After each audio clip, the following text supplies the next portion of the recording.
I'm still bandaged from Friday's DJX yard sale here at our radio station building in downtown. I'll explain here in just a sec. You know, we've lived in downtown in this building for the better part of 30 years, right? And has it been that long? You know, if you live in any place for a long time, you acquire stuff. Yeah. So we're moving, we're getting smaller digs, Hurstbourne, Shelbyville area. And so we put up on Facebook Marketplace, also on our social media pages, hey, we've got some stuff we're not going to be able to move. So if you want it, come on down. You've got a booty, we've got chairs. Right, exactly. We got chairs, we have sectionals, we have desks, we have, shelving, we have filing cabinets, all sorts of stuff that, an office would acquire and things like that.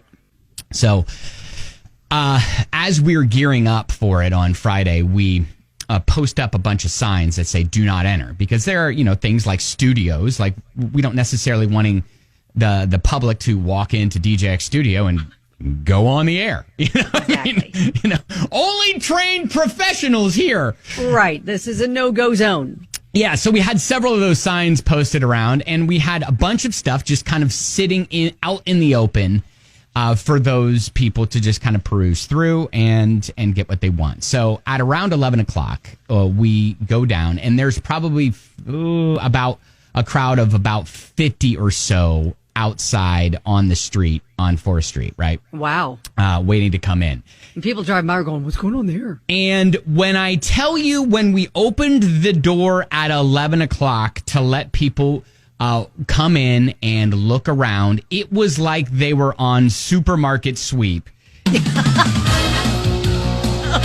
my God. And they start running around. We have 2 levels.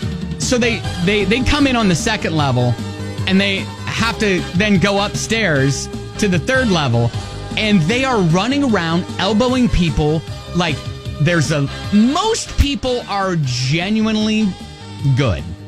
There are others, though, that were... There are the wild cards that are like, nope, I'm going to be first. I know. Try to get my hands on the best stuff. I know. And then, people were kind of walking by their stuff and claiming it and saying, okay, this is... I saw this. I want these shelves. They're for our office in our house and whatever, blah, blah, blah. And it was great. And it was like, hey, you know what? We've got some stuff. We've got some dollies. We've got a couple things that we can help you move it out of the building, whatever. Did they have like Post-it notes with their names on it? They're just sticking it on stuff? Yes. So people were putting Post-it notes on things and stuff like that. So probably in hindsight, what we should have done is counted the chairs that weren't supposed to go. Oh, yeah.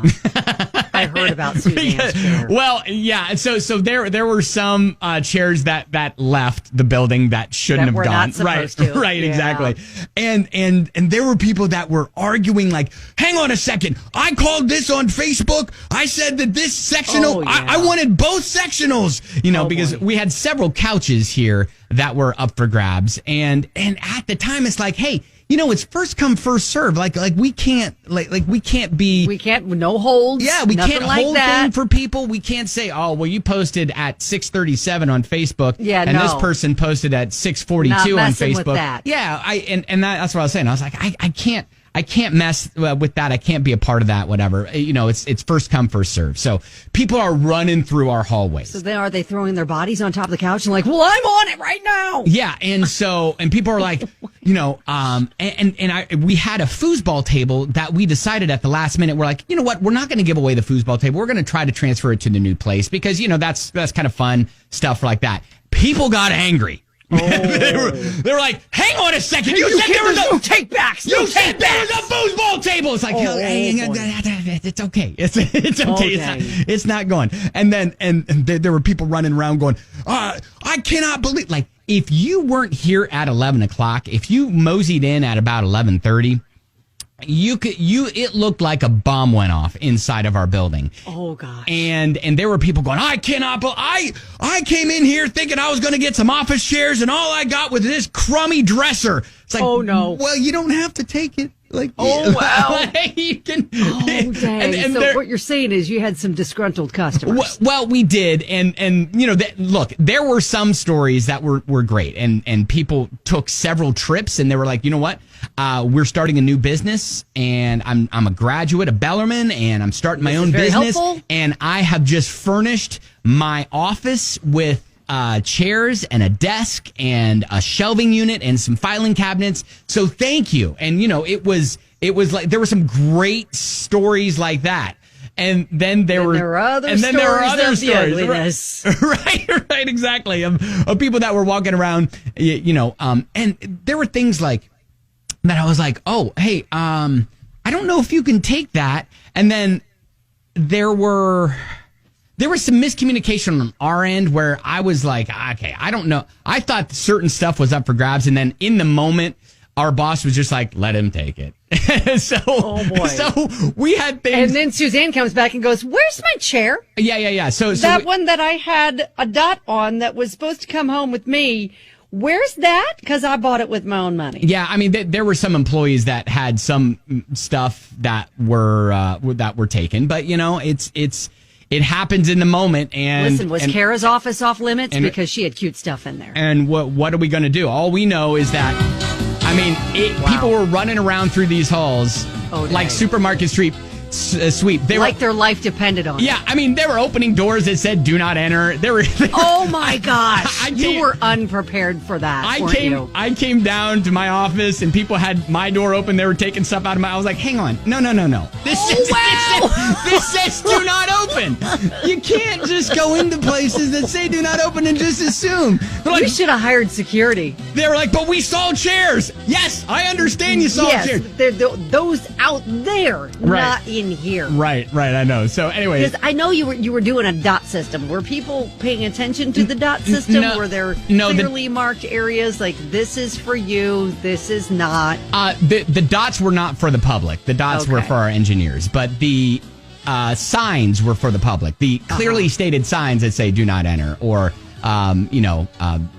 this is still operating a radio company out of this. And so it was kind of funny because, you know, later in the afternoon as the masses had gone and there was a time and a place on 4th Street where you couldn't drive between Chestnut and Muhammad Ali because there were so many people taking stuff out. And to that, you know, loading up trucks. Yeah, I mean, I'll apologize on behalf of the radio station for causing underestimated a bit of a traffic jam there. Yeah, but it was, like I said, kind of funny as the masses had left and just some people were moseying in. Just they'd never been in our radio station before, and they were just like, I just wanted to see what it was all about. And so we just had, you know, random listeners. I got to meet some random listeners that were just kind of like moseying through the building. Well, all right then. We'd like to invite you to the new building. It'll look prettier. And they were like, I just kind of came here and